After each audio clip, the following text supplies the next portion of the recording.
Un infarto agudo de miocardio es una enfermedad que ocurre por una obstrucción brusca y completa de alguna de las arterias coronarias por un trombo.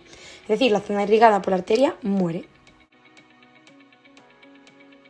Los factores de riesgo, entre otros, son el tabaco, la hipertensión arterial, una dieta no saludable y el sobrepeso y sedentarismo.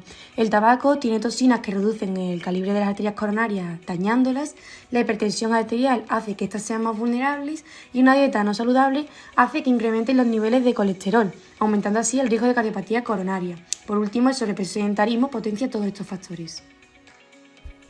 Los síntomas y signos más frecuentes observados ante el padecimiento de estas patologías son los siguientes: dolor o sensación opresiva en la zona precordial, irrigación de ese dolor a otras zonas, malestar general, sudoración, palidez, aturdimiento, mareos repentinos, sensación de debilidad.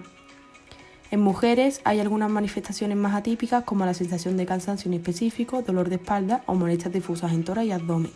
Y es importante que destaquemos que en la mayoría de ocasiones, horas o semanas antes, los pacientes han manifestado, aunque con menor intensidad, algunos o varios de estos síntomas. Para pasar a la acción, utilizaremos el simulador de pacientes Sigman. Sospechamos que es un dolor de tipo isquémico coronario y comenzamos el ABCDE de la reanimación. Interactuamos con el paciente. Si nos responde y está hablando, significa que la vía aérea está permeable. Auscultamos al paciente en busca de algún agregado pulmonar, como estertores crepitantes bilaterales que puedan indicar que el paciente presenta un edema pulmonar, una insuficiencia cardíaca o una emergencia hipertensiva. Comprobamos la saturación de oxígeno colocando el pulso oxímetro en la yema del dedo. Si es inferior a 90 miligramos de mercurio, debemos proporcionarle oxígeno suplementario lo antes posible.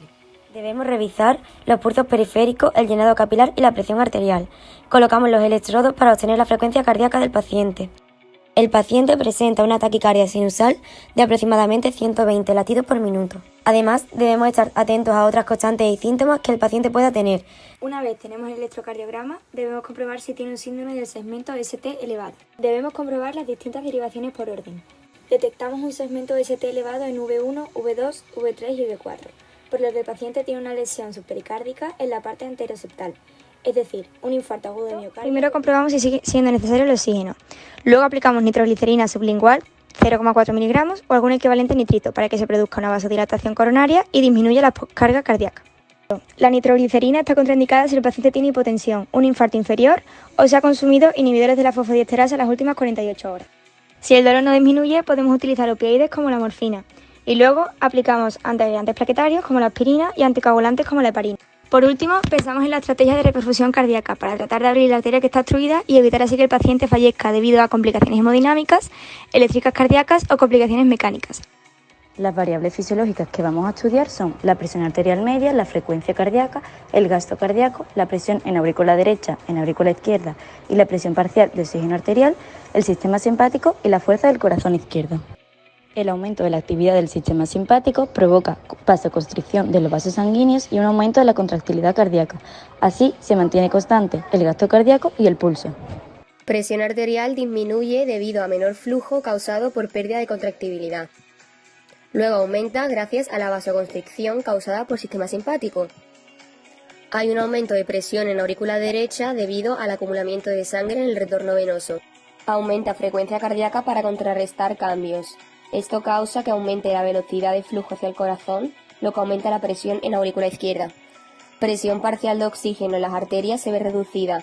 Esto es causado por la reducción de sangre oxigenada que llega a los tejidos. Ante un infarto de miocardio, la mayoría de los pacientes, según datos estadísticos, se recuperan con normalidad y rapidez y llegan a poder recuperar la normalidad de su vida. Como síntomas normales destacan la tristeza y la angustia ante tener cuidado o miedo al realizar cualquier cosa que antes estaba dentro de la normalidad. Y también destaca el cansancio. Como recomendaciones destacan varias. Conocer los síntomas y signos de la angina y por tanto estar alerta a síntomas que indiquen que la padece.